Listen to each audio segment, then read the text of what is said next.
Hi friends, welcome to my channel Maggie Moss 1234.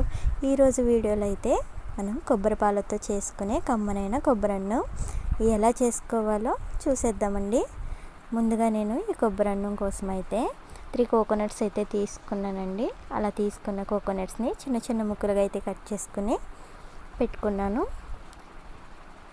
ఈ చిన్న చిన్న ముక్కలను అయితే మనం తర్వాత మిక్సీలో అయితే వేసేసుకుని పేస్ట్లో అయితే చేసుకుని పాలైతే సెపరేట్ చేసుకోవాలండి. కొద్దిగా డ్రైగా ఉంటే వాటర్ అయితే యాడ్ చేసుకుని పాలైతే సెపరేట్ చేసుకోవచ్చు.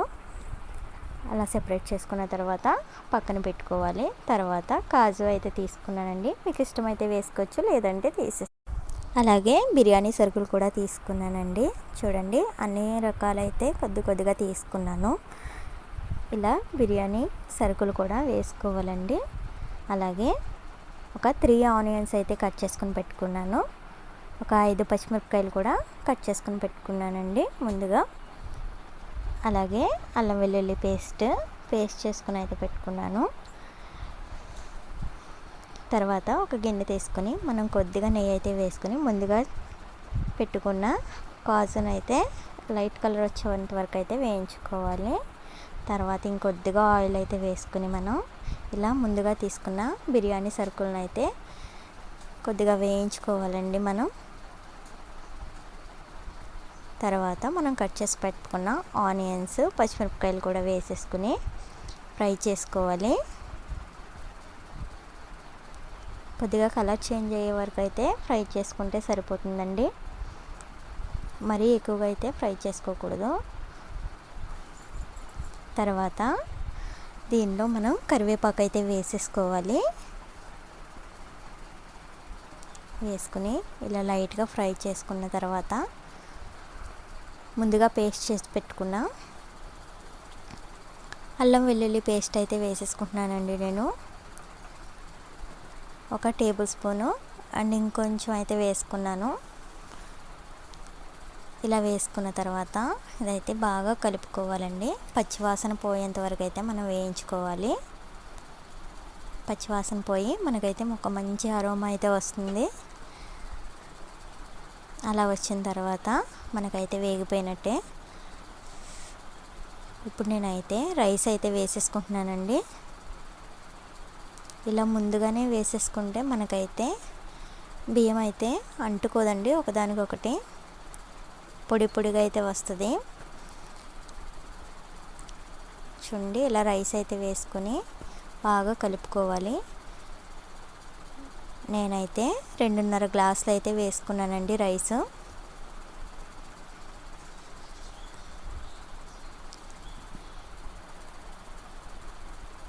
మనం 2.5 గ్లాసులు రైస్ అయితే వేసుకుంటే 5 గ్లాసెస్ అయితే కొబ్బరి పాలను అయితే వేసుకోవాలండి.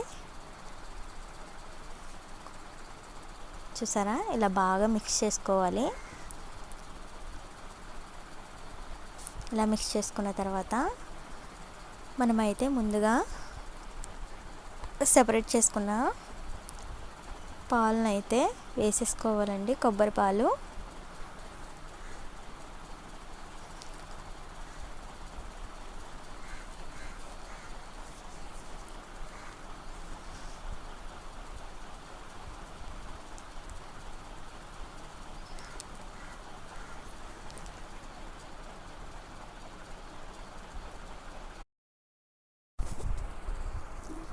ఇలా పాలైతే మనం మొత్తం వేసేసుకున్న తర్వాత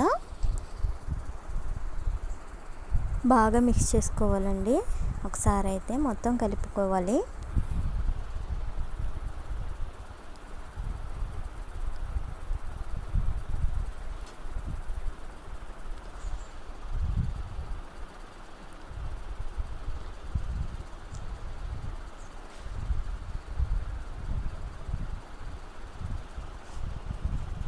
ఇలా కలుపుకున్న తర్వాత మనకి రుచికి సరిపడగా తగినంత సాల్ట్ అయితే వేసుకున్నానండి నేను.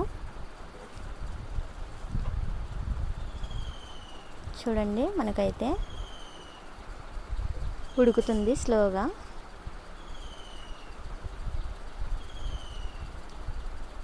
కొద్దిగా చిక్కబడింది కదండి, ఇంకొద్దిగా అయితే చిక్కబడితే మనకైతే రైస్ అయితే ఉడికిపోతుంది.